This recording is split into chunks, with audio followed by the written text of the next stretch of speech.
Niba mushimiye ko dukurikiye ibikomeje kugenda bibera hano imihanda none hatari kabisa. Umugore wa Sabin nyuma y'amavideo wakomeje kuza acicikana agaragaza umugabo we ari kuva kumuca inyuma agenda hamya neza noneho ko umugabo yamuciye inyuma.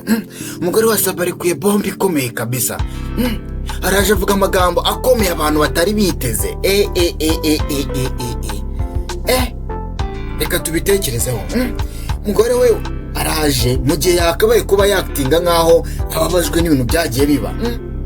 Abantu bari biteze kazaza avuga ngo umugabo wanjye ngo yancaga inyuma n'ubundi hari amagambo twagiye tubona abantu bavuga ko ati uno mugabo n'undi yashatse gusenya urugo rwe. Cyangwa abagenda bavuga ati we na umugore we na Sabin bari muri divorce.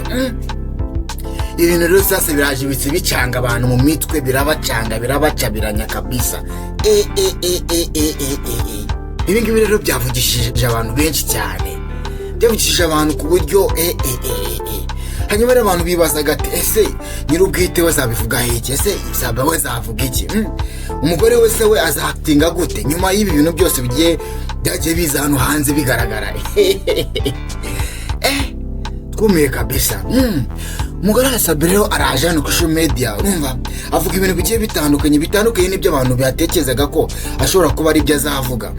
Bamwe bibazaga ati narambuka aje azaza ari gutongana byatari, azaza ari gusaba agatanya noneho, dore ko hari n'amavideo yagiye aza hanze cyangwa se amajwi y'abantu yagiye azanze avuga ko bashobora ko n'undi Sabin n'ingo y'umurongera isa bashobora kuba bari muri process n'undi kuba batandukana. Rero murongera isa bitewe ibi bintu byose byagiye bibera hano, yagize baranditse ku rubuga rwe rwa Instagram, arandika ngo turi umuryango mwiza, Imana yaturemeye amashimwe menshi cyane natwe tuyasangira n'abandi. Arongera avuga ati urukundo ruganze kandi ruzatsinda iteka. Ibi ngibi yabivuze yapostinze ifoto ye ari kumwe n'abana be babiri. Akomeza avuga ko we n'umuryango we ari umuryango mwiza, ariko abana be yari yabahisha amasura, yanze ko amashuri yabo aza hanze hano hanze. We apostinga avuga ko ari umuryango mwiza kabisa. Arongera akomeza avuga ati kandi ndagukunda cyane papa.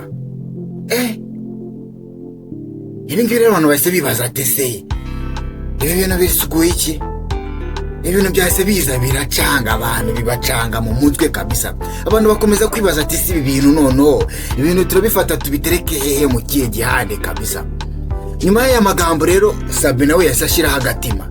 Sasa rero abantu baratangiye kuvuga, commentaire ziba zirisuka. Witwa DJ Brian muramuzi umuhungu kobwa wacu, uherutse no kubatizwa mu minsi ishize. We yahise akomatinga avuga ngo ndabakunda cyane. Dijara Kabendera we uyu nguyu ni nawe usigaye ukora kuri no kwisimbi TV nyuma yuko Sabin kiriya kibazo cy'uburwayi akandika avuga ko agiye kumara igihe kinini atari mu kazi. Uno igihe cyose amaze Dijara Kabendera niwe wabaye amusimbe, niwe wabaye ari gukora hano kuri no simbi. We yashyizeho imitima myinshi cyane. Uwitwa Zawadi we yavuze ngo urukundo ruganze muri mwebwe kabisa. Clapton Kibonge wacu nawe araza akomatinga avuga ngo uri umugore nyawe. Ariko kuko uno mugore kabisa nuwa nyawe, ni umugore uzi ubwenge, azi uburyo bwo kumanaginga situation hari kabisa. Clapton Kibonge rero yavuze ngo uri umugore nyawe. Witwa Sabin we akomatinga avuga ngo Nyagasana akomeza bishimire. Mu gifete Berize we yavuze ngo uri umugore w'umunyabwenge rwose, naho Raki we yavuze ngo Imana ikomeze yagura urukundo rwanyu. Abantu babatangiye gucangakirwa mu mutwe sasa. Commentaire ziba ziraje zirakomeza zirisuka. Ariko mu gihe ibyo ngibyo byabaga noneho abantu bari kwibaza ati se noneho nimba uno mugore wa Sabin aje akagaragaza amarangamutima ye, akagenda agafata situation ihari akabasha kuba yayimanaginga muri buno buryo, bakibaza ati gikurikiyeho ni iki noneho sasa. Bibazaga icyo Sabin ashobora kuba yavuga. Bavuga ati se ari amagambo umugore yavuze gushira agatima birahagije.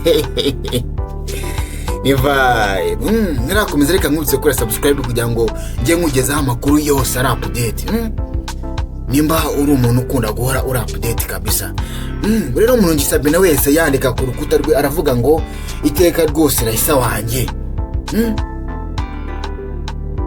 Ati tuzahorana ndagukunda cyane. Arongera ati kandi uri mwiza imbere y'Imana n'inyuma. Ndagukunda cyane.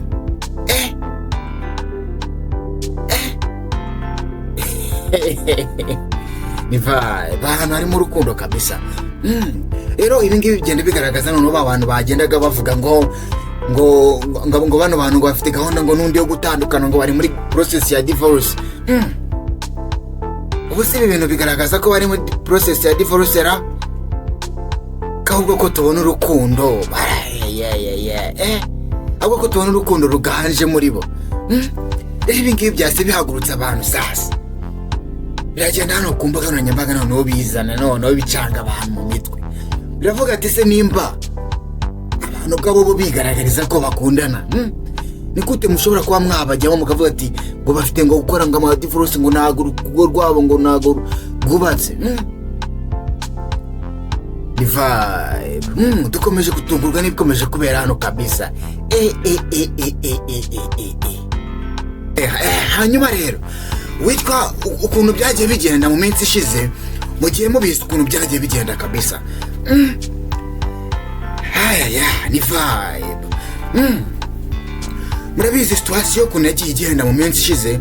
Ese wakibaza ngo ibintu biravaye bikajyahe? Wakibaza ngo ibintu biragana he kabisa? Video ya mbere yaje yagaragazaga Sabin yavunitse. Yagaragazaga yicaye ahantu.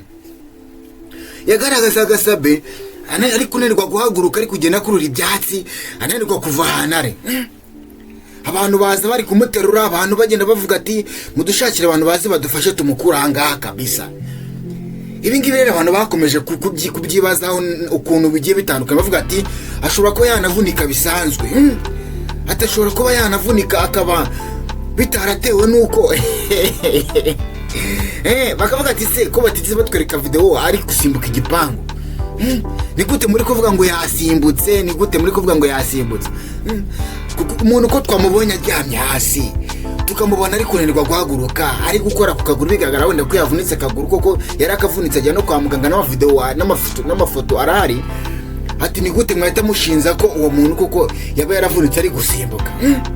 Ibi bintu rero abantu biraza birabavugisha kabisa, biragenda bibacanga mu mitwe, bibabera kasa mutwe. Wumva nanumiye kabisa. Rero nyuma y'aho tukiri kwibaza ibyo ngibyo witwa Karara aba afashe indege. Aremeye atega indege asanga Yago ahantu yibereye yari yijyamiye Yago ngo atashaka no gukora. Uyu muhungu rero ngo ni Karara, uyu mugabo wacu aba ari inyabije bagiyeyo. Ntago tubizi neza nimba yaramutegeye akamubwira ati nagufitiye amakuru, negera ngo usanga ngo amakuru y'umwanzi wawe cyangwa se y'umuntu mufitanye ikibazo. Ibyo ntago tubivuze sibyo? Rero Karara aba agezeyo noneho atamena umuceri, avuga ati n'ubundi sinjye wabo reka mena umuceri wose hasi. Yagize rero barubwiye abatangiye kuzana noneho ibindi bimenyetso byinshi bijyanye n'iriya video. Amakuru hari rero nuko ziriya video zose zafashwe ku itariki 30. Nibwo biriya bintu byose byabaye. Nibwo kuriya gucana inyuma, kuriya kujya kwirwanaho, kuriya kujya gushaka gukora kabyizi bya Sabin, urumva nibwo biriya bintu byagiye biba. Karara rero yaraje abira akorana ikiganiro na Yago, amubwira buryo ki noneho afite n'andi mavideo menshi cyane. Abamukubisha agasampo noneho abaduha kandi ka video Sabin noneho akiri mu nzu, akiri mu gipanga, akiri na muzima, ari kugenda n'amaguru kabisa, ari gucicikana agenda yinyorogutura ahantu mu biti by'imivumo, ari kugenda katakata. Nibwo rero yaje kuba yavunika akaguru agakuba mu muzi w'umuvumo. Sasa rero mu gusimbuka igipangu yagiye guca mbere yuko asimbuka igipangu yagiye guca ahari habugenewe, n'ibyakunda biba ngombwa ko aca mu gikari, kuko imyaka mu guca mu gikari akubitana n'ufite kamera. kubera rero igihunga yari afite byaramunaniye kuba yabwira ufite kamera ati byibuze twakumvikanya akagira wenda n'ikintu anamuharika ibintu nibibe. Arakomeza waracika. Mu gucika rero sasa nibwo yagiye aba akubise kakaguru mu muvumo gakandagijemo kaba karavunitse.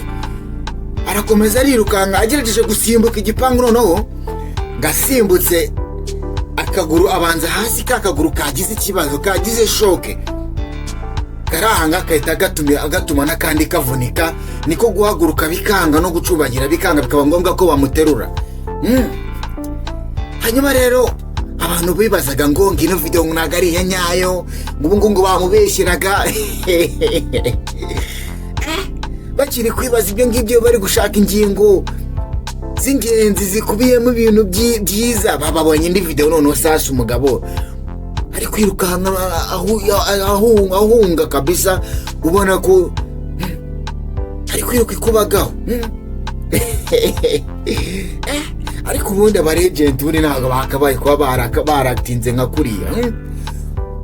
Uno mugabo yakakwiye kuba yarifashe akahita asohoka nk'umuntu uri mukuri kabisa. Njyewe iki kintu ndakimunenga kabisa, yari akwiye gusohoka nk'umuntu.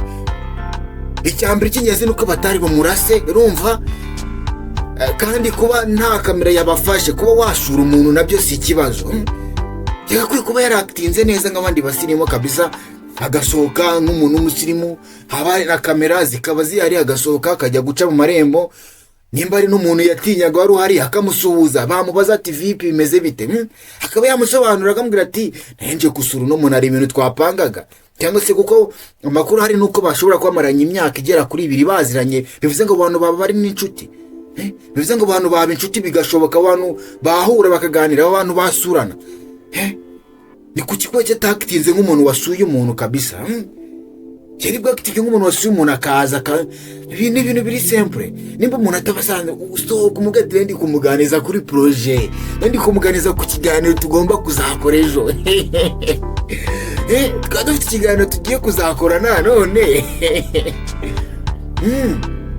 Dufite ikiganiro tugiye kuzakorera, niyo mpamvu nimba twe turi kukiganiraho ibintu nk'ibyo, urinda ujya gusimbuka igipangu kweri Sabin. Ariko ntago ari byo kabisa, ntago wabidukora wari umuntu w'umugentro twemera. Ntago wasimbuka igipangu umuntu w'umupapa kabisa. Oya ibyo ngibyo ndiye ntago twemeranya kabisa. Sasa rero amakuru hari nuko avuga ko hari n'andi mavideo menshi kandi akiri kwisuka. Hari andi mavideo menshi nayo agomba kuzaza hano hanze akisuka. Njyewe wumva nta numewe kweri. Wumva nta numewe kabisa. Niva showbiz ikomeze kuba showbiz kabisa. Rero abantu nyuma yuko Karara agiye guhura na Yago, amushyire zino video amubwira ati njyewe amavideo arahari, ninjye wifatiye zira video. Ibi bintu byase nabyo bizana ikindi kintu gitandukanye n'ikintu abantu biyumvagamo. Abantu base batangira gutekereza ati se ubu ni kaba ari akagambane, ubu nibishoboka ko kaba ari akagambane karimo abantu bagiye batandukanye. Abantu batangiye kujya bibaza ati reka twibaze noneho sasa, twibaze nitubyinjemo cyane ariko tubyibazeho. Ati nimba Karara yarategewe indege akajya kureba Yago, amushyirira amavideo, kandi mu gihe ngo kandi noneho mu gihe Sabin yari arimo hariya mu nzu, akaba yarasohotse agwa muri kamera. Bivuze ngo umuntu wari washyizeho kamera yarabizi ko imbere harimo umuntu, kandi uwo muntu agiye gusohoka yirukanka cyangwa agiye gusohoka ari gucika. Noneho ikiri kintu umuntu yakibaza, ese umuntu wari urimo ufite kamera yabwiwe n'iki umuryango ajyaho? Kuko iriya nzu yari ifite imiryango imbere n'inyuma, mu gikari n'imbere. Sasa yabwiwe n'iki aho umuntu ari buturuke ku buryo ajya guhagarara mu gikari, ntahagarara imbere ku marembo, agahagarara mu gikari aho umugabo ari busohokere. Ibyo nibyo abantu bagiye bibaza, ravuga ati noneho ashobora kuba noneho ahubwo yarabizi akavuga ati ndenda bizi neza ko ari busohokere inyuma, reka na kamera nyishyire inyuma. Ariko umuntu ashobora guhita yumvamo ikindi kintu. Bakibaza ati none se nimba yarahagaze agasohoka, bivuze ngo ashobora kuba ari nk'umuntu wari urimo imbere akamubwira ati agiye gusohoka kandi ari buce hano, bari uhagarara. Iki ni ikintu gituma abantu bibaza ibindi bintu byinshi. Muri iriya video harimo ahantu uno mukameramani azuminga muri fone ya Ngwino ndebe, akazumingamo muri fone ya Ngwino ndebe ashaka kureba ibintu Ngwino ndebe yari gutayipinga. Ukibaza ati nanone se umuntu yakuza inyuma akazuminga ibintu biri muri fone yawe numubone? Kuko urabona zino fone zacu, iyo umuntu iyo uri nko gucatinga cyangwa ikirahure hakagira umuntu uza hejuru yawe, umubona muri cya kirahure. Uze kubifata nawe urebe, uze gufata telefone yawe umere nk'uri gucatinga bisanzwe, umuntu aturuke nk'inyuma yawe cyangwa ku ruhande, mu kirahure uramubona. Niyo apfa kuba ari kumanywa, niyo keretse aba ari ninjoro, ariko byari kumanywa, twagiye tubona ko byari kumanywa, umuntu uramubona kabisa. Dukomeje kumirwa kweri. Sasa rero bakibaza ati se si yaba yaramubwiye ati none zuminga n'ibi bintu birimo hano? Bone rero bakomeje kunyara bibaza, bagenda bashyiramo inyurabwenge, bavuga ati shobora kuba ari akagambane karimo abantu. Sabin bakaba baramugambaniye nyuma yuko nyine byabigaragara ko yari amaze igihe abana neza n'uyu muntu Ngwino ndebe, bagira ukuntu birwanaho. Ibyo ariko nubwo twabitindaho kuko nibinagize icyaha, abagabo benshi bajya birwanaho cyane, turabizi. Bikomeza rero bivugwa ko ino Sabin n'ubundi yari asanzwe yirwanaho, ibyo turabyemera, turanabyumva ko nabidanje. Ariko kuri inshuro bakaba noneho yari ari mu kagambane, kuko murabizi ibingibi bibaye nyuma yuko habayeho yasaga ya Yago agenda avuga abantu batari babanye neza bose. Ndabizi murabyibuka ibyo bintu. Noneho muri abo bantu, muri ya liste ya bantu, murabizi abantu umuntu atavuzemo ni bake cyane, ni nk'abantu bose. Uko ngene numvira situation, abantu bose abantu bose siko nasanze nta muntu ahubwo udafite ikibazo na Yago, bamuvuze nabi utayari, wamwampostinze tayari. Aha, rero hanyuma biravugwa ko nyuma yuko iriya liste ize hanze, ukoze analize usanga umuntu Yago yakomezaga agarukaho cyane arisa.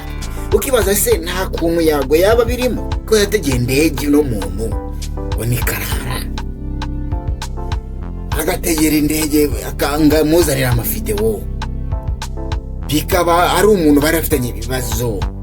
Ese no mavideo bikaba bigaragara ko ari amavideo yafashwe ku bintu byapanzwe, atari ibintu byagwiriranye ngo ubone umuntu araguye ngo uhite uyifata ngo uyishireho izemo n'ibintu by'ibihu, kuko yari kamera isetinze neza.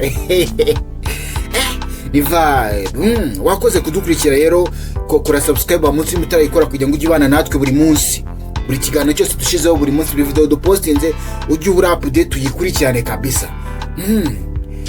Ni ciao mugire ibihe byiza.